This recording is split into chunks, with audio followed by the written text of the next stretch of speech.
o de la mañana todavía en la República Argentina, vamos a charlar con Nazareno Echepare, que fue precandidato a presidente en las últimas elecciones. Bueno, ahora sigue haciendo un trabajo de militancia muy activo, trata de explicar la realidad en diferentes medios, también escribe y bueno, trata de alguna manera de contar cuál era parte de su propuesta y bueno, lo que estamos viviendo y pasando por este tiempo en el periodo de transición, ¿no? Así que bueno, vamos a charlar en la mañana de hoy con él. Nazareno, buen día. Maximiliano Lecky y todo el equipo del Arranque te saludan. Siempre es un placer reencontrarnos. ¿Cómo andás? Maximiliano, buen día. Muy bien. Saludo a todos. Bueno, contame un poco de lo que estás viendo de esta transición compleja, ¿no? Después de las Sí. elecciones del último domingo. No, estamos hablando de un proceso complicado de raíz desde el momento en que, bueno, nos encontramos con una primera vuelta donde Sergio Massa resultó ganador. Aún entiendo sabiendo que el peronismo o el oficialismo tenía claro que se le iba a complicar. Ningún gobierno que haya estado al frente de la gestión durante la cuarentena o la pandemia, ninguno ganó, con lo cual ellos sabían cuál era el resultado. Y también nos encontramos con un Javier Milei que todos ayudaron a que llegara, ¿no? No hay dudas que en esta última elección hay tres claros ganadores. Uno es Javier Milei, que resultó presidente de la República, pero también los otros dos grandes ganadores fueron Mauricio Macri y Cristina Fernández de Kirchner. Y ahí es donde tenemos que ya empezar a visualizar cuáles son los tres grandes conceptos que nos van a regir en las próximas semanas. Uno es el de autoridad, el Sí. otro el de poder, el tercero esta inflación. Ujú. ¿Por qué digo esto? Porque en el caso de Javier Milei, el triunfo le da autoridad, pero no tiene el poder. El poder lo siguen teniendo Macri y Cristina. Ujú. Milei ganó por un 56%, pero es tan así. A ver, miremos un poco más finito los números. A diferencia de las elecciones anteriores, en el 2011 fue a votar el 79% de la gente. Exacto, sí. En el, en el 2015 y en el 2019 el 81%. Sí, Y en esta elección el 76%. claro. Con lo cual de movida tenés un 27% de la gente habilitada para votar Que no fue. que no fue, que votó en blanco o impugnó. Y esto es importantísimo porque a la hora de reclamarte, de tocarte la cacerola, o en el caso de Cristina, de tirarte las piedras, todos van a ir a protestar, ¿eh? Acá no va a haber distinción. No, estamos con una sociedad que tiene muy poca paciencia en cuanto al tema de resultados. Y me Y parece si muy este, interesante que lo digas vos, que no sos un candidato de la extrema izquierda, porque recién hace un ratito lo escuchábamos a Pitrola y nos contaba algo parecido. Pero vos lo estás diciendo desde un sector que no es la izquierda, que es un partido independiente o que formaste un partido independiente, que conformás un sector de clase media y lo estás viendo, si no te estás comiendo el verso, digamos que no, el 50 y pico por ciento dijo, che, yo quiero esto y es ajuste. Maxi, tenemos que ser muy realistas en la Argentina que viene, porque tenemos un Javier Milei que, no, que en la realidad no, tenemos que hablar menos del 56% y más del 40% que efectivamente lo fue a votar, de los Claro. cuales la mitad él y la otra mitad que le votó en contra Massa. Está bien, está Entonces ahí los clarísimo. números empiezan a cambiar. Y después tenemos que empezar a abordar cuál es la Argentina que viene, separar el Milei de campaña con el Milei presidente, porque hay algo que obviamente a todos nos hizo mucho ruido, que era el desconocimiento de la gestión que mostró durante el debate. Ujú. Entonces, ya este presidente, a ver, y lo digo como liberal, porque a mí me importa mucho que a Milei le vaya bien, porque soy liberal y a pesar que tengo mis diferencias con él, como argentino, como liberal y como persona que entiende que las próximas generaciones depende de lo que se haga durante los próximos meses, le tiene que ir bien al presidente Milei. Ujú. Entonces, ahí es donde te empiezo a hacer las distinciones. Digo, bueno, tiene autoridad pero no tiene poder. ¿Quiénes tienen este poder? Macri, que llegó a último momento, aunque fue uno de los que contribuyó al triunfo, porque acá creo que ya no queda ninguna duda que Mauricio Macri pulverizó primero a Horacio Rodríguez Sí, Larreta, luego fue por Patricia Bullrich sí, y ahora lo abrazó, le hizo el abrazo de oso a Milei. Sí. Él tiene 10 gobernadores, la otra mitad los tiene el justicialismo, y en la Cámara de Diputados y de Senadores, él no le puede garantizar el número necesario para poder aprobar las leyes que el país requiere, porque hoy la primera minoría es del justicialismo y tenemos a la otra ganadora de esta elección, que es Cristina Fernández, que se cargó a su principal competidor, Sergio Massa, y queda con el poder de habilitar al primer opositor, que probablemente sea Axel Kicillof en el futuro. Y pícara, la verdad que Cristina está aprendiendo mucho durante todos estos años de política, mientras Javier Milei está negociando de qué manera va a encarar la construcción de las mayorías necesarias dentro del Congreso. Habla tanto con Randazzo como Ritondo para ver quién se hace cargo de la Cámara. Ella le dice, no, la presidencia tiene que quedar a cargo de La Libertad Avanza. Claro. Entonces, le pulveriza cualquier posibilidad de acuerdo parlamentario y lo ata a la voluntad de ella. Entonces ahí Milei va a tener que elegir si acuerda con el PRO o Juntos por el Cambio. En realidad esto es más que nada PRO, porque Sí, es pro. de los 90 diputados que ofrece Macri o que ofrece Ritondo, en realidad, como diría Milei, radicales afuera, Exacto. coalición cívica afuera, los que están con Larreta afuera. ¿Cuántos te quedan realmente? Sí, Y del otro lado, le quedarán 70, claro, 60. ¿y cuánto puede aportar el peronismo que representa Juan Schiaretti? Con lo cual se mete en una situación bastante complicada. Sí.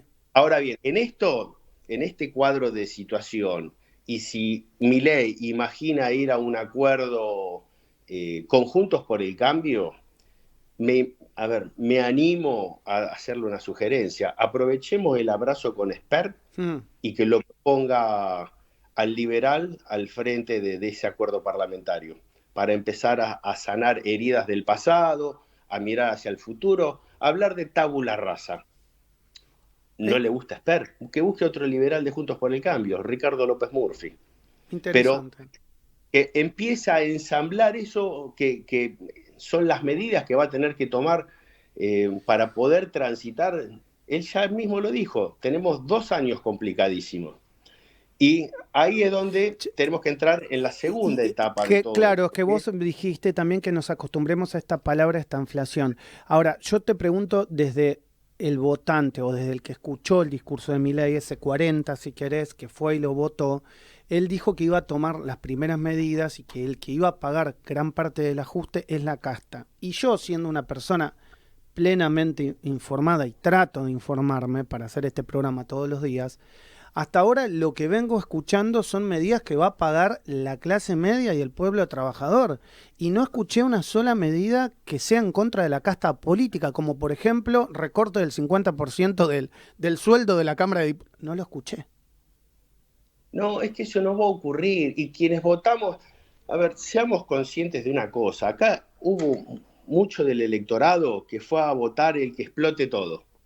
Lo mismo que lo que pasa que Javier, cuando dijo que estalle todo, que estalle, lo que no pensó era que le iba a tocar a él. Claro. Esa frase claro. la creó para que ocurriera en el gobierno de Alberto y finalmente no sucedió. Entonces ahora tiene que gestionar su propia verborragia, lamentablemente para él y para todos, porque en realidad estamos todos en el mismo avión. Sí, claro. Entonces hay esa necesidad de empezar a construir consensos, a empezar a recuperar la relación con personas que estuvo peleadas hasta hoy, empezar a imaginar una Argentina distinta desde el ejemplo. Ahora, volviendo al tema de la estanflación, tanto que prometieron, él acaba de bajarse del avión, volviendo a Estados Unidos, y si le hubiera ido realmente bien, estaría lleno, los diarios hoy explotarían de anuncios. Y dijo, no, prepárense para 2 años de estanflación. Exacto. Así que la magia no existió. El que lo votó pensando que iba a haber magia, que iban a llover dólares, nada de eso. Se viene un escenario complicadísimo. Ahora el tema está en otra perspectiva que esto, bueno, vos lo conocés porque en el pasado hemos hablado del plan Demos y cuál es Sí, nuestra visión exacto. económica y geopolítica. Si vos querés encarar el problema estanflacionario, que no es de ahora, tiene más de 10 años. Argentina desde el 2011 no crea nuevo empleo. Ujú. Entonces, lo que se viene en realidad es la continuación de este proceso estanflacionario, pero mucho más agudo porque ahora sí no hay manera de dónde conseguir dólares. Imagínate la cara de la gente del Fondo Monetario cuando volvió a aparecer Caputo y le dice, señor, ¿otra vez usted por acá?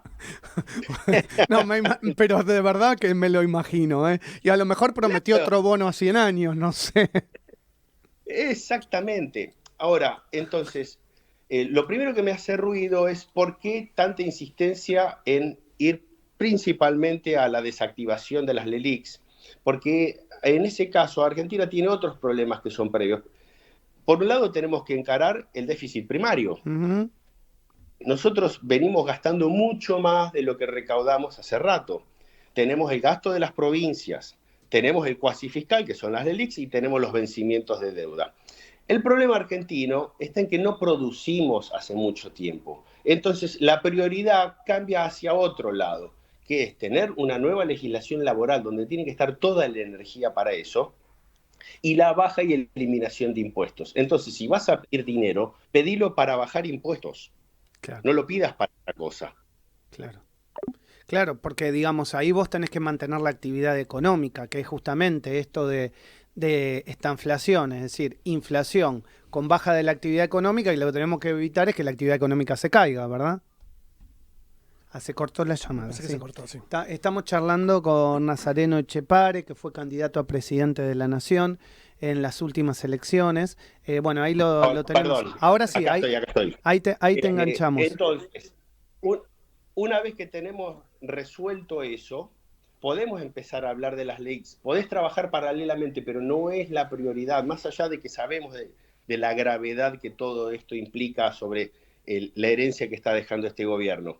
Y de ahí es que tenemos que hablar, sí, de lo geopolítico. Ujú. Porque nuestro mercado, que es apenas el 0,3% del comercio mundial, cuando hace 50 años o más era el 3%, eh, es lo que nosotros tenemos que aspirar como país a recuperar para poder empezar a pagar lo que nosotros tenemos de déficit primario todos los años, ese pozo negro, ese agujero negro que son las provincias, y producir con toda la capacidad que tenemos. Pero para eso tenemos que sentarnos con una agenda geopolítica, principalmente en los Estados Unidos. Clarísimo. Imagínate, ¿qué es lo que obtuvimos de resultado de la reunión que se celebró en Washington? No hemos escuchado nada. No, no, nada, no, Porque el presidente Milei fue a hablar de Antártida, no. no. Ha hablado sobre las bases militares de China en nuestro país, ha hablado de la necesidad de controlar a los buques pesqueros chinos que invaden nuestro mar continental, No, no. Hemos hablado del control supimos algo del control del espacio aéreo en el norte del país contra el narcotráfico, nada. de Sí, hidrovía, que hidrovía no es solamente la principal vía de comercio, también es del narcotráfico. exacto. Es más, te agrego un dato más, que esto tiene que ser central ya. En Venezuela están encarando un Sí, proceso eleccionario que sí. probablemente se frustre por una intentona militar del régimen en el Esequibo, un conflicto militar con Guyana. Sí, Y Arge- y es más, Brasil ya movilizó tropas a la frontera porque obviamente pues, tendría que ser garante de, digamos, de su propio territorio, está ahí. Así que, Exactamente. Por eso ya hoy mismo la canciller designada Mondino tendría que estar hablando primero de que la región es una zona libre de armamento nuclear, pero mm, también tiene que ser una zona libre de conflictos armados entre países hermanos. Por eso nuestro país tiene que estar al frente de la iniciativa regional para crear una fuerza militar de contención para evitar ese conflicto armado. Porque obviamente, como te imaginarás, cuando Venezuela movilice tropas, los Estados Unidos se van a poner del lado de Guyana. exacto. Bueno, Entonces, Nazareno, eh, siempre es un placer charlar contigo. Me quedé con poco tiempo, no va a ser la última vez como siempre, pero entendimos el concepto y de alguna manera es bueno transmitirlo, contarlo, analizarlo, charlarlo, te, porque se viene te, una Argentina distinta. te cierro con un tema que es crítico para las próximas semanas, que son seguridad, defensa e inteligencia. Bien. Es evidente el conflicto que hay dentro de la Libertad Avanza sobre esa temática, el conflicto que hay entre Patricia Bullrich y Macri sobre asumir la cartera de seguridad y qué es lo que se va a hacer de cara a la conflictividad, porque ya tenés la 9 de julio llena de gente que son desempleados y se le van a sumar los que vengan del recorte. ¿Qué vas a reprimir todo eso o vas a generar nuevas fuentes de empleo? Y Claro. para finalizar, la cartera de inteligencia. Cuidado a quién se designa en esa área porque no pueden ser ni militares, ni un CEO o empleado de una empresa, y mucho menos gente que por ahí estuvo en la cartera hace 40 años, que está desconectado de la realidad de esa área. Bien. Preparémonos porque la falta de empleo, la pobreza y una estanflación que están imaginando hace 2 años vienen de la mano con conflictividad. Y estas áreas son muy sensibles y tiene que estar gente muy preparada para la tarea. Gracias, Nazareno. El abrazo de siempre, ¿eh? Un abrazo, hasta Un luego. abrazo. Nazareno Echepare pasó por la mañana del arranque. Bueno, chicos, llegamos al final.